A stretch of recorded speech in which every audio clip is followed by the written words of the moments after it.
Ya, Ya. Bang, soal ya, agenda Presiden Jokowi selama di IKN nanti Bang, ini kan Presiden kan akan menghabiskan sisa masa jabatan sampai 19 Oktober. ya begini, kalau definisi Bapak Jokowi berkantor itu jangan dimanai Pak Jokowi tinggal di kantor, terus apa selalu ada di kantor atau selalu ada di Kalimantan Timur. Sama kayak Pak Jokowi berkantor di Jakarta misalnya, itu kan Pak Jokowi nggak selalu di Jakarta, tapi juga keliling-keliling daerah gitu ya, berkunjung ke berbagai tempat. Dan begitu juga kalau Pak Jokowi berkantor di IKN, itu tidak melulu 24 jam Pak Jokowi ada di sana. Kalau seminggu Pak Jokowi di sana, sebulan Pak Jokowi di sana. Karena kan beliau juga akan banyak kunjungan kerja. Beliau akan banyak juga pertemuan-pertemuan, menghadiri acara. Jadi beliau akan memimpin melalui IKN gitu ya di akhir-akhir masa jabatan beliau, tapi juga beliau akan banyak kunjungan-kunjungan, titik berangkatnya dari IKN kan gitu. Nggak tertutup juga kemungkinan beliau ke Jakarta lagi.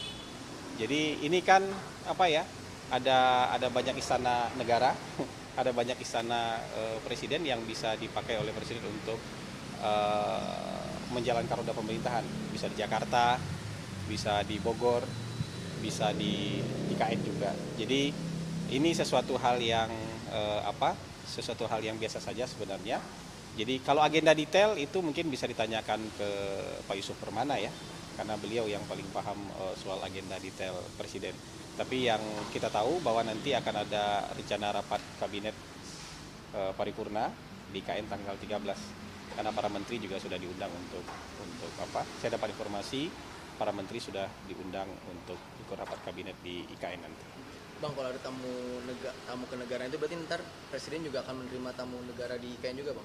Di sana ada ruangan yang sudah bisa untuk menerima tamu negara kan. Jadi tidak tertutup kemungkinan itu. Tapi kalau misalnya harus di sini juga nggak masalah kan. Jadi presiden kan nggak beli tiket kalau mau pergi-pergi kan, presiden nggak beli tiket. Presiden ada pesawat kepresidenan. Jadi kalau misalnya acara menyambut tamu negara harus di Jakarta, ya beliau bisa di Jakarta. Tapi tempat di sana juga sudah bisa untuk menerima tamu negara, juga sudah ready gitu untuk menerima tamu negara. Jadi nggak tertutup kemungkinan untuk itu.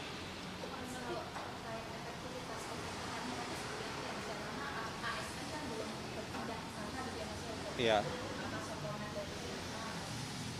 Ya pemerintahan kan tetap bisa berjalan dengan baik ya. Presiden memerintah dari Bogor juga bisa berjalan dengan baik. Presiden dari Jogja juga bisa dengan baik. Sekarang kan kita sudah dibantu dengan teknologi. Toh menteri-menteri kan standby di kantornya masing-masing. Kepala badan standby di kantornya masing-masing untuk menjalankan arahan dari presiden. Dan sekarang kan kita nggak terhalang lagi karena teknologi sudah sangat maju kan. Bahkan rapat pun kita juga bisa dengan virtual kan, bisa hadir langsung, bisa juga dengan virtual. Perintah-perintah juga bisa diberikan presiden melalui sambungan telepon, bisa lewat rapat virtual, atau bisa memanggil pejabatnya langsung. Jadi menurut saya nggak ada masalah dengan efektivitas pemerintahan. Jadi bukan berarti ada di KN kemudian tiba-tiba presiden terputus dari dunia luar, kan nggak begitu. Kita kan sudah tersambung dengan teknologi gitu. Apa? Tentu akan ada ASN yang mendampingi presiden untuk mendukung kebutuhan presiden di sana. Jadi tapi kan nggak seluruh kementerian harus dibawa ke sana gitu. Saya belum dapat informasi siapa saja yang akan sana. Tapi kalau untuk rapat kabinet ya pasti ada Mensesnek dan ada sekretaris kabinet kan di situ kan, gitu.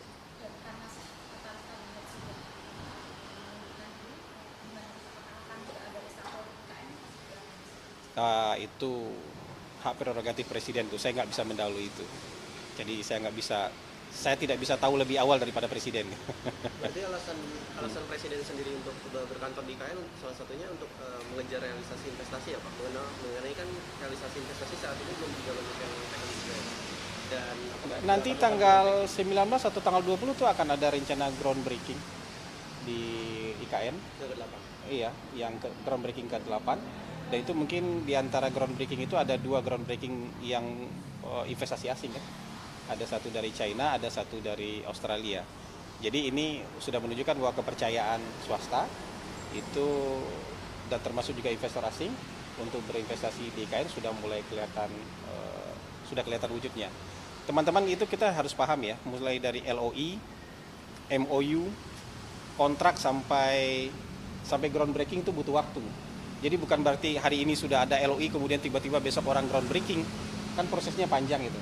Jadi di antara proses yang panjang itu nanti sudah ada 2 tuh investasi asing yang akan groundbreaking di IKN. Jadi sudah mulai kelihatan wujudnya lah gitu.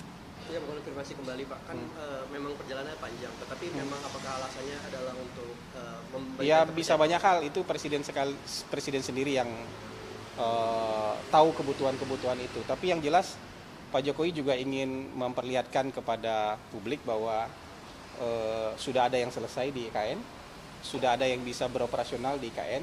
Jadi kalau dilanjutkan tidak berapa lama lagi tentu IKN itu sudah bisa berfungsi. Untuk investasi yang dari China dan Australia itu bergerak di sektor apa Pak? Energi, pangan, atau telekomunikasi? Iya, kalau tidak salah yang dari China itu mixed use ya, itu mungkin ada campuran jasa, ada perhotelan, ada mall, ada perkantoran. Yang Australia kayaknya pendidikan, sekolah kayak. Itu murni asing atau ada joint venture? Murni asing. Gitu. Mas, soal kebijakan ini Pak, BBM kan Ini terakhir ya, sudah selesai ya. Kalau itu masih dikaji itu. Masih dikaji, belum ada putusan sampai sekarang. rapat-rapat gitu? Sampai sekarang belum ada berarti keputusan. sidang kabinetnya akan membahas tentang masalah Kita nggak tahu. Agenda sidang ada di sekretariat kabinet. Gitu. Saya nggak bisa tahu lebih dahulu dari mereka.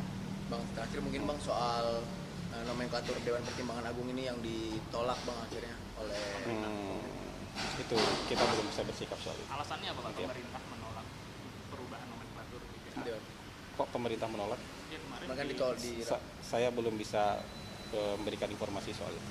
Nanti ya. kemarin Gitu. Pak Ahmad Baidowi bilang Saya belum bisa kasih pernyataan soal itu. Tadi kita bicara soal IKN. Oke, ya. Pak soal yang katanya untuk Pampres saat kemarin itu bagaimana Pak? Pak Komandan Pas Pampres sudah membantah itu kan? Sudah dibantah, dan sebenarnya kan Pak Presiden nggak pernah sendiri. Teman-teman media punya gambarnya nggak? Punya videonya nggak? Biar tahu benar ada itu atau siapa yang melakukannya. Kita kan belum bisa konfirmasi sampai sekarang. Karena dari Pas Pampres kan sudah nyatakan tidak ada dari mereka kan. Untuk SOP warga yang mau mendekat ke Presiden bagaimana Pak? Kalau di sana sendiri? Iya itu kan diatur oleh Pas Pampres. Iya, itu diatur oleh seperti biasa aja. Yang mendekat ke Presiden kan harus dapat clearance dari Pas Pampres kan. Kalau yang nggak dapat clearance ya tentu nggak bisa. Gitu ya. Pak, soal potongan gaji yang katanya Nah, kita saya bahas sudah nih, Pak. cukup ya, sudah banyak ya. Thank you. Kantor siapa? Ya, nanti kita lihat. Kalau mau lihat rencana kantor kita kan, teman-teman boleh ikut lihat ke dalam. Gitu. Boleh, ayo. berarti berangkat dari GBK langsung ke IKN Pak malam ini. Menjunjung tinggi prinsip jurnalisme dalam setiap tayangan terbaiknya. Menghadirkan berita bernilai sebagai referensi. Gelar bicara yang tajam, Tidak, ini kan kebohongan dok. mengupas fakta demi fakta dan mendorong pencarian solusi. Serta investigasi yang mengungkap kebenaran. Rosi, Satu Meja, The Forum, Sapa Indonesia Malam. Nilu, ikuti semuanya bersama Kompas TV.